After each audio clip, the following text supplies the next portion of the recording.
Hello mga madams! Welcome to my vlog! To my YouTube channel and to my Facebook page. Ito naman tayo mga madams kasi happy Monday ngayon no? Walang pasok ngayon. Bukas may pasok na. Ito, plancha na naman tayo para sa kanilang uniform mga madams.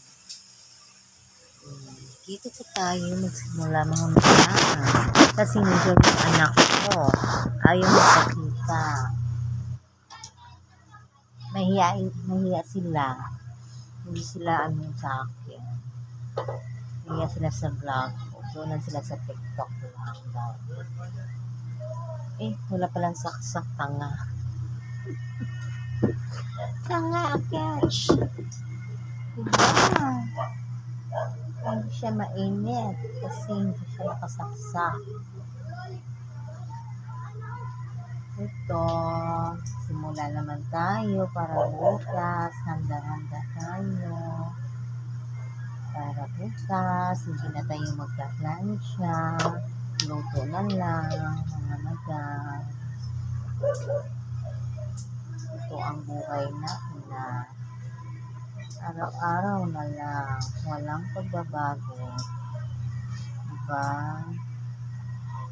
Hindi naman tayo pwede umangal. Kasi wala naman talaga yung iba mag-asikaso sa kanila mga madam. Tayo lang mga ina. Depende na yung may ina, may puso para sa anak na. Diba? Obligasyon natin to. Araw-araw pag may pasok. Pag walang pasok, relax tayo. Pero hindi pa rin kasi marami pa rin akong gawain. Ito, tapos na yung size, yung palda niya. Sayal. Katagamot palda. Anak, paabot. Sabit mo dyan. Ito naman sa ating anak na lalaki. Elementary pa kasi siya. Grade 6, mag-graduate siya mga madam. May pansa na siya nito. Hindi ko nalagyan yata. Kasi hindi napunta sa labahin. Hindi ko lang nalagyan po mga madam. Shorts.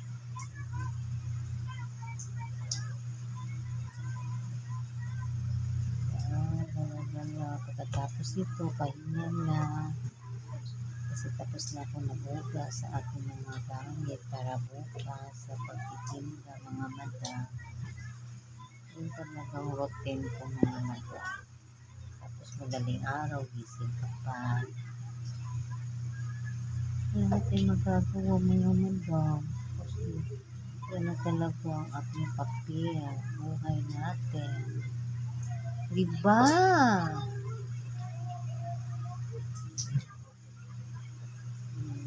Tagalog na lang kasi ako kasi para maintindihan nyo. Na kung pwede magtagalog. Pasensya na ha, Bisaya kasi ako Bisaya. Hindi naman tayo magtagalog kasi may subject tayo Tagalog dito. Pagdating sa English, nako, hindi masyado, nakaintindi naman, hindi masyado, diba? Hindi na tayo pwede mag-English kasi nasa Pinas naman tayo.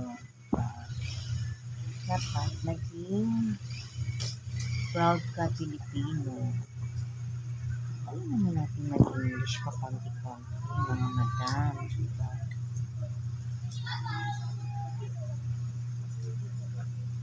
Pag may karap tayo mga or foreigner at sino man siya, go tayo, diba? Pag may alam ka sa English, yung alam mo, how are you? Where you from? Ganun lang yun. mga basic lang ba, mga madam? Hindi naman tayo fluent ng English. At least, alam mo at naintindihan mo. Yun ang importante, mga madam. Anak, pakisabit. Abot mo kay ate. Ayusin mo. Kasi tamad, tumayo. Ganyan. Oh, puti. Ayan. Ito naman sa kailang ate.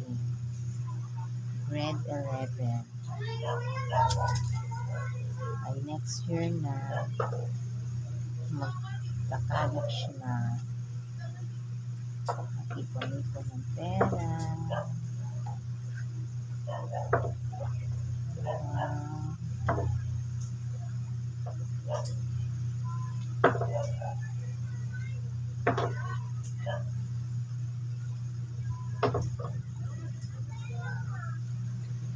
Hindi naman kong plansyahin kung ibabasa ko kasi bukas na yan. Maraming mga madam, masakit ang likod ko na madam. Kanina pa masakit ang likod ko na madam. May ginagawa kasi ako kanina. Tinutulungan ko ang anak ko gumawa ng project. Ang anak ko ang elementary. Ay naku, pag hindi mo pinagsabihan, tapusin mo. Hindi ka tapusin, mga madam. Iba talaga pag lalaki. Pasaway ang mga lalaki. Hindi na lang mga anak ng babae pasaway. Minsan, nakaharap na lang sa sa cellphone, wala na din ginagawa. Pero sa project daw nila yun.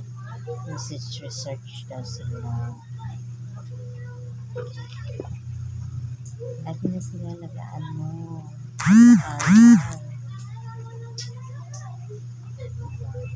Yan yun. Yan sila award. Yan. Proud mama ako.